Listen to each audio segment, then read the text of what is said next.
We have widespread unrest, protesting, demonstrations, and riots to report on today that occurred in Baltimore. The situation was sparked by the death of the 25-year-old black male named Freddy Gray. Now, I'm going to get into more detail on that in a second.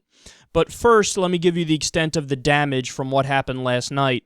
Huffington Post reports, quote, "Looters ransacked stores, pharmacies, and a shopping mall and clashed with police in riot gear.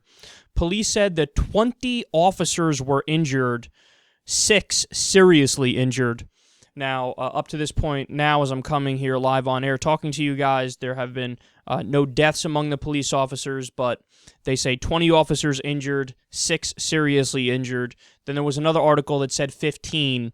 So just the number to keep in mind is between 15 and 20. People threw rocks at police. Police used tear gas and pepper balls. There were even accounts of cops throwing rocks back at the rioters. There were a total of 144 vehicle fires. That's incredible. So that's something that was happening throughout the night. There were vehicles that were being lit on fire. Quote, "Rioters smashed car windows outside a major hotel and twice slashed a fire hose while firefighters fought a blaze at a CVS pharmacy that had been looted before it was set on fire. Firefighters on Monday evening battled a blaze that consumed a church's senior center under construction in East Baltimore. City officials said it was not known if the fire was connected to the unrest. Police made at least 27 arrests, and Baltimore schools were closed on Tuesday. An Orioles baseball game was canceled, and businesses and train stations shut down in the city of 620,000 people, 40 miles from the nation's capital. So it was ugly out there. And today there is some better news. The community came together to clean up the mess. And also, let's not forget that it is true that a majority of the protesters all along were peaceful. As of right now, as I'm talking to you guys, 100% of the protesters are peaceful. There are still protests going on. And even at the time when the chaos was happening, there were protests specifically led by clergy that were very peaceful. I think Progress has a great article on that and reporting on how the mainstream media, of course, ignored the peaceful aspects of the protest and focused solely on the rioting. And look, I get it. You have to cover the riots. There's violence going on, and it is a bigger story, and it's going to get more traction in the media. But you should speak at least a little bit about the majority of the protesters who were peaceful. So now we get to the elephant in the room here. What exactly sparked this? Now, before I continue, I need you to understand that by and large, the coverage has not really put this into perspective. So I've gotten multiple, emails and tweets and texts and whatnot with people telling me, "Oh, are you following what's going on in Baltimore? Oh my God, you see what's happening? This is crazy." And both the media and the people who've reached out to me, it's almost like this. It's a very surface-level understanding of the situation. In other words, they just see what they see. Oh my God, a guy threw a rock at cops. Cars are on fire. This is like mayhem in the streets. This is crazy. Let's focus solely on that. But what the media definitely should do, and what I think the people would gather from it if the media bothered reporting on it, is that there's an underlying problem here which led to what you're seeing. And again, especially take Fox News, for example, the way that they're covering this, you would think that, one day you had the community wake up, specifically the black community wake up in Baltimore, and they just said, "Fuck it, let's go destroy shit." If you listen to them, that's what their takeaway from this is. Oh, you know how those blacks are. They're just animals. They're just acting up because that's what they do. But you have to put it into perspective, you have to understand it in context, and you have to get where it's coming from. Now, understand that's not to excuse the crimes that are committed, but it does help explain it and put it into perspective. So here's what sparked this. Freddy Gray was a 25-year-old black male, and he, quote, "looked at an officer the wrong way." Now, when he did that, for whatever reason, I don't know what was going on in his head, he decided, I need to run. We don't know why exactly he ran. It could have been for no reason whatsoever. It could have been because there was some sort of warrant that was already out for his arrest, or it could have been, he had a little bit of marijuana on him. We don't know, okay? So let's make that clear. But bottom line is, here you have a guy, 25 years old. He looked at a cop the wrong way, and then he got scared and he ran. Well, naturally, the cops took off after him. They caught him. They beat him up. Now, here's where the story gets absolutely disastrous, and it becomes, without question, criminal. So they dragged Freddy Gray into a police van with what appeared to be a broken leg.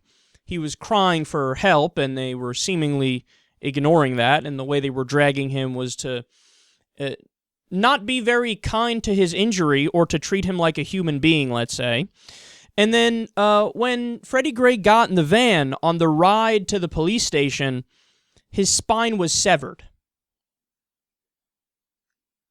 Now, different articles talk about different aspects of this. Some have basically alluded to the fact that this has happened multiple times previously in Baltimore, where the cops do what they call a rough ride, where you, on purpose, don't put the so-called suspect, although it feels gross to call him a suspect, into a seatbelt, and you have him handcuffed, right? So he's handcuffed, so he can't break his, if he flies into the side of the van or hits the top of the van or what have you, he can't really break his motion. So he's handcuffed, and you don't put him in a seatbelt, and you drive really fast and take really hard turns on the way back to the station. People have died previously in custody of the Baltimore police doing this exact same thing, but that didn't stop them from possibly doing this with Freddy Gray. I mean, the only other option is what? You continued to rough him up in the van and you severed his spine that way? Or what? From originally beating the shit out of him, maybe even back then his spine was severed? There is absolutely, positively no positive interpretation of this.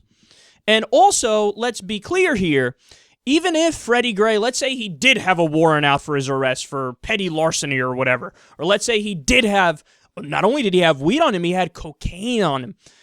That does not, in any way, shape, or form, justify the way that they treated him and what they did to him. He was handcuffed, he was incapacitated, there were multiple officers, and it was just him, and they dragged him on a broken leg, and then his spine was severed in their custody. So there's nothing that makes that okay. The second that you handcuff him, right, there should be no other part to the story. From then on out, it should have been, you followed all the proper rules and regulations and treated him like a human being, and you took him to the police station, and whatever happened, happened. And I'm just assuming here that it's okay that you should have arrested him in the first place. I don't even know that, but I'm just saying, to be kind to the cops, the second you would have arrested him, that's it. The story should be over. Tothing else crazy should have happened.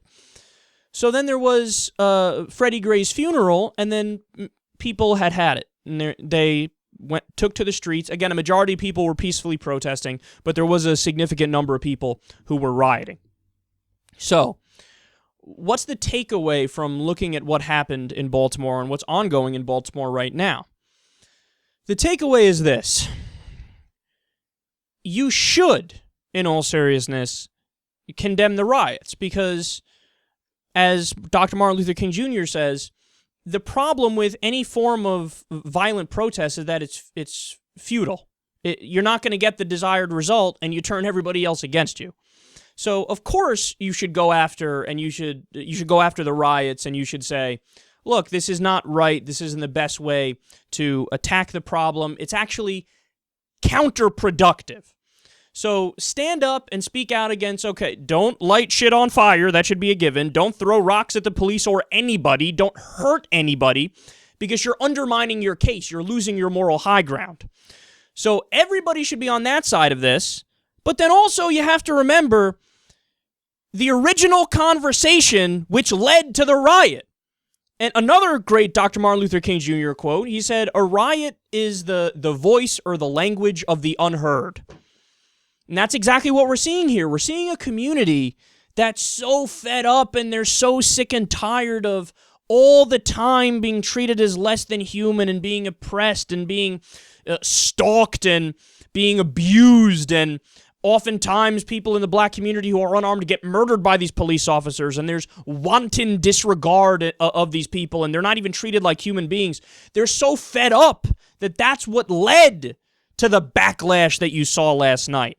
Don't buy into the horse shit that you're going to hear from a lot of people in the mainstream media of like, well, where did this come from? I don't really understand it. I mean, why don't they just go home and eat dinner with their families? And why can't everything just be okay? If somebody's making that argument, here's what perspective it's coming from. Their own myopic, xenophobic worldview. In other words, if you're an upper middle class or an upper class white person and you look at this and you go, oh, tisk tisk, look at how they act. What you're doing is you're basically assuming that their interaction with police officers is the same or similar to what your interaction with police officers has been your whole life. If you're an upper middle class or upper class white person, the police treat you like they actually should treat everybody. They treat you like, oh, you have a problem, call us and we'll come help you. But for the black community, oftentimes they're like an invading army, you know, whether it be with broken windows policing styles or stop and frisk or drug laws, which are used specifically to target minority communities and keep them in line. So it's a totally different view of the police, and you're skeptical with good reason because they're not looking out for you. And the situation with Freddy Gray proves that. That's how people feel when they look at police officers. They think, oh my God, these people can kill me at any point in time, and I could do nothing wrong, and I could end up dead. So it's not like this came out of nowhere. It came out of deep-seated frustration and a systemic issue. Again, that does not excuse any of the violence that was done against any human being or even any of the damage where you light cars on fire who belong to people that have nothing to do with this. It doesn't excuse that. That's wrong, and we should all stand up against that. But don't take away the focus from where it should be. Don't only focus on that and totally miss the point.